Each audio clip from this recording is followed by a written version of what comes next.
lending patterns in minority communities and the consequences of foreclosures. So when we look at the last 10-year drop in the overall homeownership rate, we can explain about half of that by our estimate of the number of owner-occupied foreclosures. And so I think responding to it involves looking at both ends. What still remains to be done in preventing further foreclosures and helping households stay in their homes, and potentially in broadening access to homeownership reentry. But you're absolutely right on the point that we're near a 30-year low. FHA plays a critical role in first-time buyers, moderate-income families, and also people who are in the minority groups. To the degree that FHA can reduce the mortgage insurance premium, that will begin to facilitate people who have been historically disadvantaged better opportunity to enter the market. There's an interesting question up on here that someone asks, isn't manufactured housing a great solution to creating inventory at lower price points without government subsidy? Now, I don't know the answer to this question, but maybe you do. Is there appreciation in manufactured housing? Does a manufactured home appreciate the way a regular home does? And is that perhaps keeping people from buying like they wouldn't want to? Because I've never heard that there's a lack of supply in manufactured housing. Anyone? It depends. Maybe we don't have an answer. I'm not an expert on this, but CFED has a lot of stuff on their website about how manufactured housing can help increase affordable home ownership. So there are different types of loans you can get. It depends on the type of manufactured home. But the push these days is to increase the quality of manufactured housing so that you can get the right mortgages to purchase them, and so that they're sustainable over the long term. Yeah, and on the market. So we have a study on our website, and I apologize that I don't know the details, but was looking at innovations in manufactured housing outside of Kansas City and in Minnesota, and those may be useful as well. Next question. Hi, I'm Rolf Pendall from the Urban Institute. This follows up on the last in-person question about minority home ownership. African Americans' home ownership rate now is lower than it was when the Fair Housing Act passed. It's 41%. It was higher than that in 1968 at the threshold of HUD's inauguration as a cabinet-level agency. And so thinking about exactly where that came from, there's a lot of narrative early in the conversation about renters becoming homeowners too soon, and maybe they weren't ready. But there's a lot of evidence that home equity loans and not purchase loans were really behind the fairly substantial decline in home ownership among African Americans, because you see so many African Americans who already owned homes, who were already owning homes in their 40s and their 50s and in their early 60s. They're losing their homes. And so I'm kind of wondering and hoping you can sort of sharpen the policy angle here about whether there's a difference from a policy standpoint in the kinds of efforts that we need to make to ensure that first-time buyers are getting into homes that they can afford sustainably versus the policy angle on restoring the credit health and the credit history of people whose homes were taken from them often by loan sharks and other speculators who never really had any business being in the mortgage market to start with.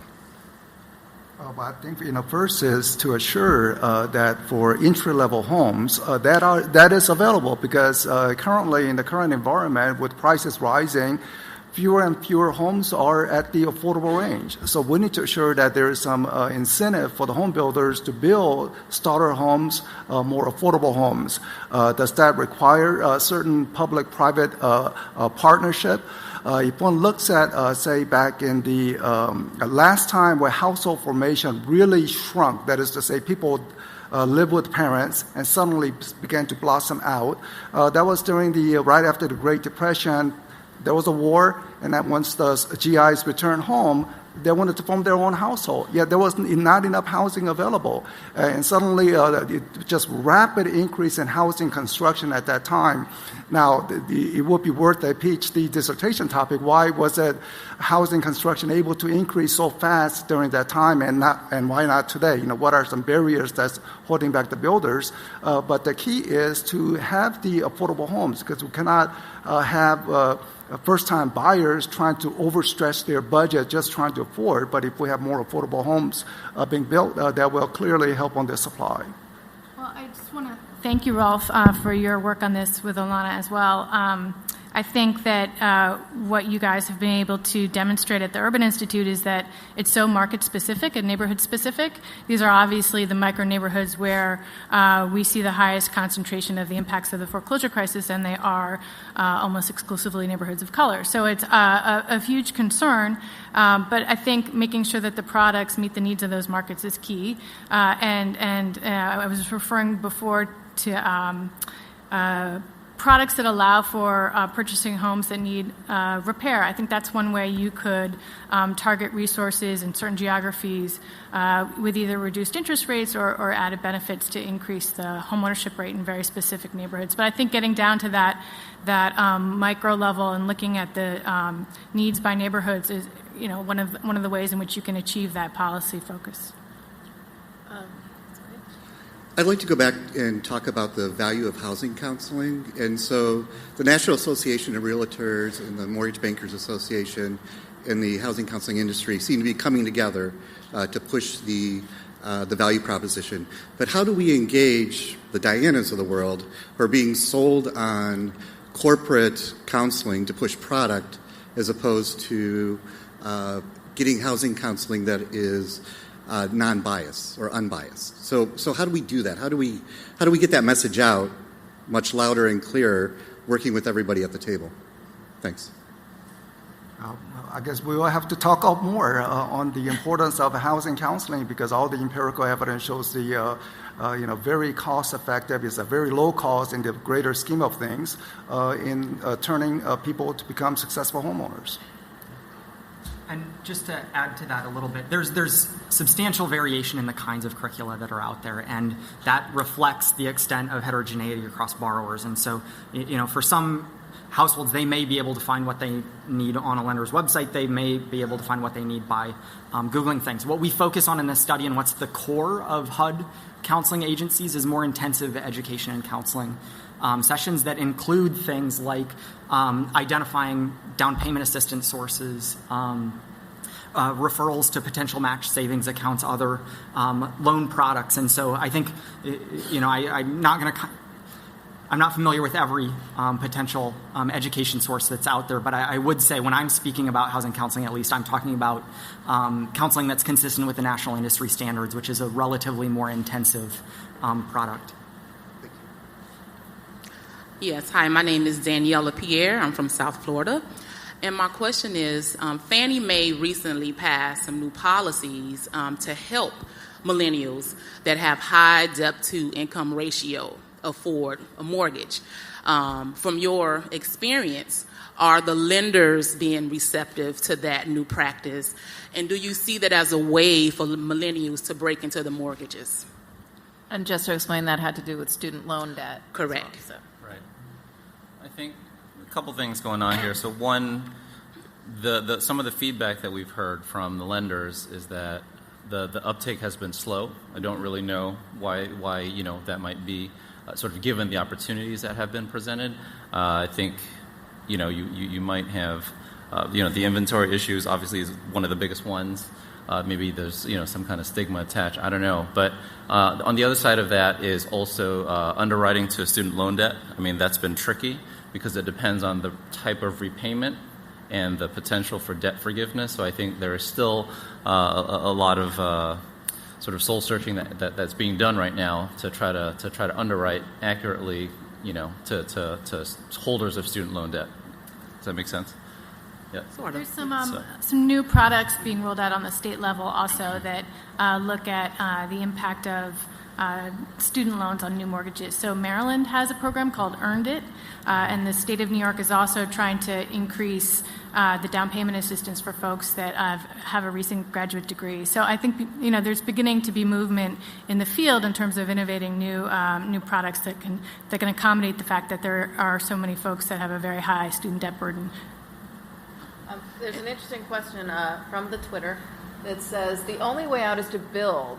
How do the panelists think we can fight NIMBY and restrictive zoning permit in municipalities? Now, if you talk to any home builder out there, and I talk to a lot of them, when you say, why aren't you building more homes? Supposedly there are all these people that want to buy them. Doesn't make sense. That's what you do. You sell houses, you build them. They say that the permitting, the cost of, all of the regulations, restrictive, environmental, et cetera, it's actually 25 to 35% of the cost of building that house. Now, the president has talked a lot about deregulation. We've seen a little bit in water that the builders got excited about. But overall, the feeling out there is that there is just over-regulation on land and development. Do you all see any changes that would make the home builders suddenly say, okay, it's lifted, anything locally, anything like that? I don't see it down the pike.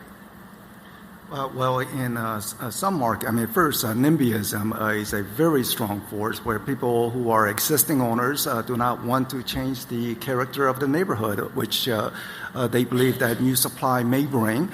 And I think this is where, some idea of the need of the municipality or the metro market to say, look, the job creation is very strong, but there's not enough housing. For the good of the metro, we need to build more. But where? Is there a way to incentivize, meaning that a certain level of either one can be a carrot, that is, say, provide some financial incentive for the existing owners to allow more building, that will be the carrot, or a stick, which is to say certain public service will become more expensive if you continue to restrict building. But NIMBYism is a very powerful force. But the second part is just regulation related to building, whether it's water right access, so it depends upon locality, and also some lawsuits where many multi-family construction will be ideal for millennials. Millennials want that downtown livability, walkability, yet Denver and Seattle, perfect millennial markets, they're only building apartments. And they're doing so because of the potential lawsuit that will be thrown at the condominium developer if there's a defect. So, trying to change, look at the legal language a little more so that builders feel more confident in building condominium rather than the apartments. Hi, Doug Ryan, CFED. And since Christy called us out on manufactured housing work, I just want to raise that real quick and then get to something else. So at the end of the day, they can appreciate, but it's related to the quality of the loans, meaning more mortgages, not chattel, fewer chattel loans. Who owns it, who controls the land, that can help appreciate, and of course where you are. So all those things matter. But to the earlier point, zoning also matters. Far too many communities zone out MH when they could be a solution for things like infill. But back to the larger point, you talk about the public and private partnership, and I look behind Lawrence and Christy, and I see the word new era of home ownership, and I think there's a bit of irony there. Christy raised the idea that the administration's budget zeroes out CDBG, self-help home ownership, and home. But it also gets rid of the 502 Direct program, which is a low-cost mortgage program in rural areas. It also eliminates legal services, which could help prevent foreclosures. Policies matter, and we can't have this conversation in a federal building without realizing exactly what is happening on the ground. Now, regulatory policy also matters, and there's policies from the majority in Congress, who I'm sure some people in the room support, which will go back to the era, for example, allow portfolio lending to be exempt from the qualified mortgage rule. That's a big deal. That's why two big banks, WAMU and Wachovia, went belly up. Do we really want to revisit that? That's part of the Financial Choice Act. There is a lot on the table that is defining what a new era could be, and I think people need to be wary of what that's going to look like because there is a lot in front of us, and mortgage policy is home ownership policy. One final point, if I may. Is there a question? There is no. Well, Okay. Here's a question. One thing no one has raised is the mortgage interest deduction. There is not a credible independent economist that says that adds value to the market. Where are the panelists on that? We are a big believer in mortgage interest deduction. Home buyers purchase their property knowing that that is in place. It's been in place for 100 years. They think essentially this is established condition. And so to change the law after people have made a purchase, which in our analysis show that it will be home value destruction of roughly 10%. Now, some people may say, well, it doesn't matter. Maybe home value should come down. Well, for the property owners, they don't want to see their wealth being destructed.